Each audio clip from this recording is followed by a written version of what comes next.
अस्सलाम वालेकुम दोस्तों, आपके लिए ब्रेकिंग न्यूज है कि फखर जमान के साथ मामला पीसीबी के तय पा गए हैं और फखर जमान जो है वो पाकिस्तान की टीम को अब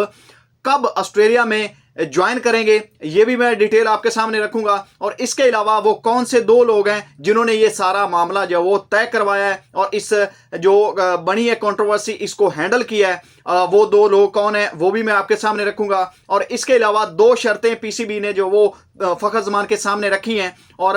फखर जमान ने उन दो शर्तों के बारे में मान लिया है और फखर जमान एग्री हो गए हैं और सारा जो मामला है वो सॉर्ट आउट हो गया है। और मैं सारी डिटेल आपके सामने रख देता हूं कि बैकडोर क्या चल रहा था पिछले 2 दिनों से और ये सारा मामला कैसे हल हुआ है और फखर जमान जो है वो कब पाकिस्तान की टीम को ज्वाइन कर रहे हैं वो भी मैं आपके सामने रखता हूं। सबसे पहले बात करते हैं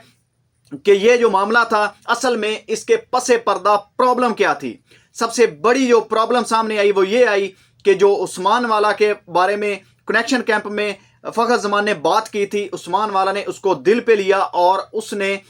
कप्तानी से हटाने के लिए पूरी साजिश की और उसने साया कंपनी के साथ मिलकर उसने जो वो ये सारा मामला और सारा खेल रचा है और एक बोंडा केस बनाया है फखर जमान के हवाले से और लोगों को पीसीबी में मौजूद लोगों को उन्होंने इस्तेमाल किया और उन्होंने जो वो साया कंपनी से ये ट्वीट करवाया। हालांकि ये ट्वीट फखर जमान की इजाजत से हुआ है लेकिन जो उसमें वर्डिंग इस्तेमाल हुई है वो फखर जमान की इंटेंट नहीं थी। उन्होंने यानी कि वो ऐसा नहीं चाहते थे कि ये वाली वर्डिंग इस्तेमाल हो जो कि आगे चलकर फखर जमान के बारे में प्रॉब्लम पैदा करे और उनको एक रास्ता मिला और फखर जमान को सिर्फ और सिर्फ कप्तानी से हटाने का ये पूरा प्लान था। और आपको पता है कि आकिब जावेद अपने इस ओहदा लेने से पहले 2 दिन ये बोल चुके थे कि फखर जमान पाकिस्तान के लिए एक राइट चॉइस है और वो अपने ना तो सिर्फ वो अपने जगह के लिए सेक्रीफाइस कर सकते हैं और वो ओपनर से मिडिल ऑर्डर में आ गए हैं और वो टीम के लिए कुछ भी कर सकते हैं, तो एक मैच विनर है तो इसलिए उनको कप्तान बनाना चाहिए जो बंदा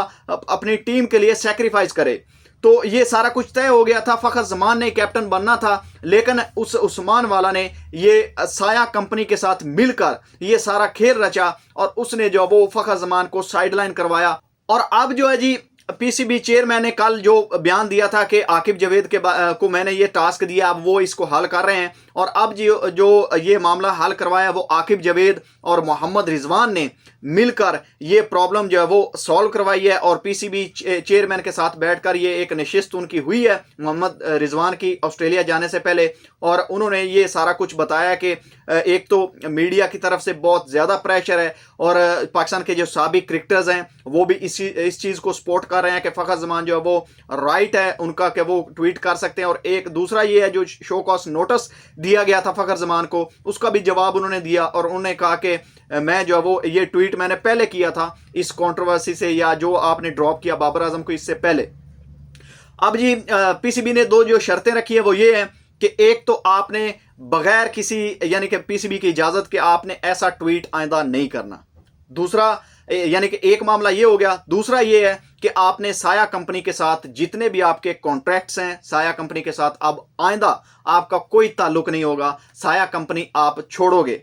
तो फखर जमान ने जी साया कंपनी को भी छोड़ दिया है और उन्होंने ये सब कुछ जो वो कल ही क्लियर कर दिया था कि वो साया कंपनी को छोड़ रहे हैं और अब उनके साथ कोई लेना देना नहीं है। और इसके अलावा उन्होंने ये भी एग्रीमेंट कर लिया है कि आइंदा अगर सोशल मीडिया का इस्तेमाल करना पड़ा तो ऐसा बिल्कुल नहीं होगा कि पीसीबी कोई फैसला करेगा तो उसके अगेंस्ट फखर जमान या कोई और प्लेयर ऐसा करेगा। यानी कि ये जो है वो 2 शर्तें पीसीबी की तरफ से रखी गई हैं और अब फखर जमान जो है वो उन्होंने ये 2 शर्तें मान ली हैं। और अब जो अगला सवाल आपके ज़हन में भी आ रहा है और मुझे भी पता है कि फखर जमान पाकिस्तान की टीम को क्या ऑस्ट्रेलिया ज्वाइन कर रहे हैं, तो ऑस्ट्रेलिया वो पाकिस्तान की टीम को ज्वाइन नहीं कर रहा है। अलबत्ता उनका एक फिटनेस टेस्ट बाकी है, वो फिटनेस टेस्ट अगर क्लियर कर लेते हैं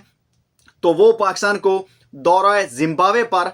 ओडीआई सीरीज में ज्वाइन कर सकते हैं। और क्योंकि T20 सीरीज में वो ज्वाइन इसलिए नहीं करेंगे उसकी बड़ी वजह यह है कि जो सीनियर प्लेयर्स हैं पीसीबी ने पहले ही फैसला कर लिया है कि उनको रेस्ट दी जाएगी। एक नई टीम जो है वो T20 में हम बना रहे हैं 2026 के वर्ल्ड कप को सामने रख के और जो ओडीआई मैचेस हैं उसमें सारे प्लेयर इसलिए खेलेंगे क्योंकि जो हमारा सबसे पहला गोल है वो है चैंपियंस ट्रॉफी और इस वजह से हमने एक मजबूत टीम बनानी है। तो जो ओडीआई मैचेस हैं वो सीनियर प्लेयर खेलेंगे लेकिन जो T20 जिम्बाब्वे के खिलाफ होंगे वो सीनियर प्लेयर नहीं खेलेंगे, इसलिए फखर जमान भी उसमें शामिल नहीं होंगे। अभी तक की दोस्तों ये रिपोर्ट है जो मैंने आपके सामने रख दी है। और अगर आपके जहन में कोई सवाल है तो आप कमेंट सेक्शन में जरूर कीजिएगा और मैं आपका जवाब जरूर दूंगा। तो दोस्तों पहली बार अगर आए मेरे चैनल पर सब्सक्राइब कीजिएगा, वीडियो को लाइक कीजिएगा और बेल आइकॉन को दबाइएगा ताकि फ्यूचर में आपको मेरी वीडियो ये मिलती रहे। तो मिलते हैं अगली वीडियो में, तब तक के लिए अल्लाह हाफिज।